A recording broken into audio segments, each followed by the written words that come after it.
Berikut tanya jawab seputar vaksin Sinovac bagian yang ketiga. Pertanyaan, apakah vaksin yang dipakai oleh presiden, pejabat, dan yang dipakai oleh rakyat sama? Mengapa harganya berbeda-beda? Jawabnya, vaksinnya sama, yaitu Sinovac. Saya juga sudah divaksin dengan vaksin Sinovac. Vaksin Sinovac ini hanya satu jenis saja. Beda harga karena memang vaksin yang dipesan oleh pemerintah kita berbeda-beda dan hampir semua negara dunia memesan berbagai macam merek vaksin, baik itu Pfizer, Moderna, Sinovac, dan yang lain-lain. Kenapa hampir semua negara memesan vaksin yang berbeda-beda meskipun negara tersebut juga memproduksi vaksin? Karena setiap vaksin ada kelebihan dan ada kekurangan masing-masing. Ada yang unggul, bagus untuk orang tua. Ada yang bisa atau ditolerir untuk kontraindikasi vaksin pada penyakit tertentu. Pertanyaan selanjutnya, apakah penyuntikan harus tegak lurus sehingga masuk otot atau yang disebut dengan intramuskular? Jawabannya tidak harus tegak lurus.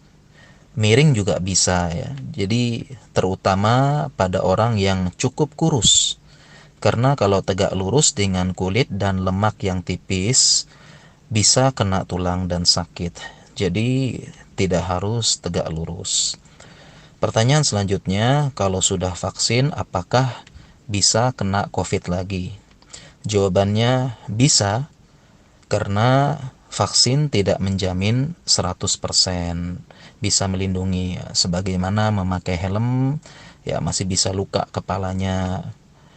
Akan tetapi fakta yang sering kita jumpai bahwasanya orang yang sudah divaksin dan mendapatkan antibodi apabila terkena, maka manifestasi atau gejala klinisnya jauh lebih ringan daripada yang tidak divaksin atau tidak punya antibodi. Hal ini sering dilihat oleh teman-teman para dokter, anak yang tidak mendapatkan vaksin campak. Ini ketika terkena gejalanya jauh lebih parah daripada yang sudah pernah mendapatkan vaksin campak. Pertanyaan selanjutnya, kalau sudah pernah kena COVID atau penyintas COVID, apakah boleh divaksin COVID? Jawabannya, apabila sudah pernah kena, ini vaksinnya ditunda dulu. Karena orang yang sudah pernah kena terbentuk antibodi, sehingga apabila vaksin dimasukkan ini akan terjadi perlawanan atau tidak efektif. Kapan akan divaksin? Apabila antibodinya sudah hilang. Jadi ada beberapa pendapat dan ini perlu baca jurnal lagi.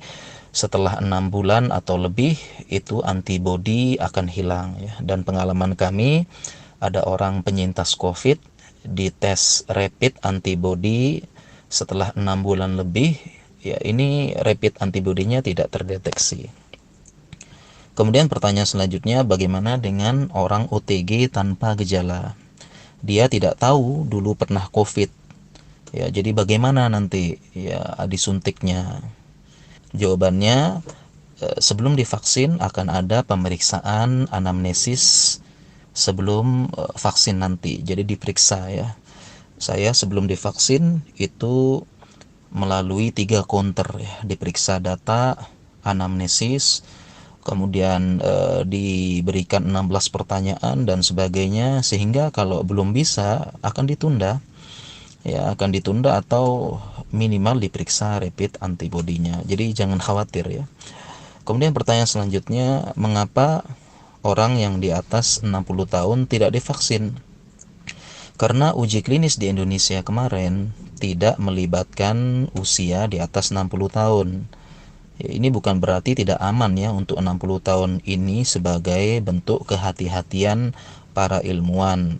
Ya, karena memang belum diuji ya, untuk 60 tahun ke atas, karena vaksin itu perlu diuji di negara masing-masing karena berbeda suku, ras, genetik ya. Perlu diketahui ya, Presiden Erdogan di Turki, yang rakyat Turki memakai Sinovac ini divaksin ya. Usia beliau 60 tahun ke atas. Kenapa? Karena di Turki kemarin uji klinisnya melibatkan usia di atas 60 tahun. Kemudian mengapa ada kontraindikasi dari vaksin? Artinya ada orang-orang tertentu dengan keadaan dan penyakit tertentu yang tidak bisa divaksin. Jawabannya, ini adalah bentuk amanah ilmiah dari para ilmuwan ya. Jadi dijelaskan serinci-rincinya, kontraindikasinya apa. Ini bentuk bahwasanya vaksin ini dibuat bagaimana aman oleh para ilmuwan. Jadi justru ini bentuk kejujuran amanah ilmiah dari ilmuwan. Kalau memang tidak boleh ya tidak boleh.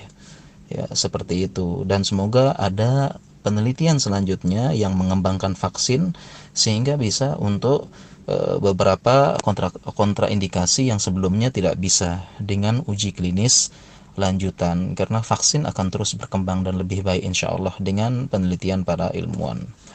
Kemudian, benarkah vaksin ada chipnya? Ya, ada chip komputer gitu ya untuk mengontrol manusia dan diawasi ya. Tentu ini tidak benar, karena secara logika ya, chipnya ini kita taruh di mana ya? Lewat jarum suntik yang diameternya sangat kecil. Lalu di mana letaknya, di otot kah, di darah kah, chipnya ikut peredaran darah ya. Dan saya rasa chip yang paling kecil pun tidak bisa melewati jarum suntik ya. Jadi masuknya lewat mana ya? Diameter jarum suntik sangat kecil ya, dan sediaan vaksin bentuknya vial ya, atau botol kecil ya, kemudian diambil lewat jarum, apakah chipnya kesedot dan sebagainya. Demikian tanya jawab pada kesempatan kali ini, semoga bermanfaat.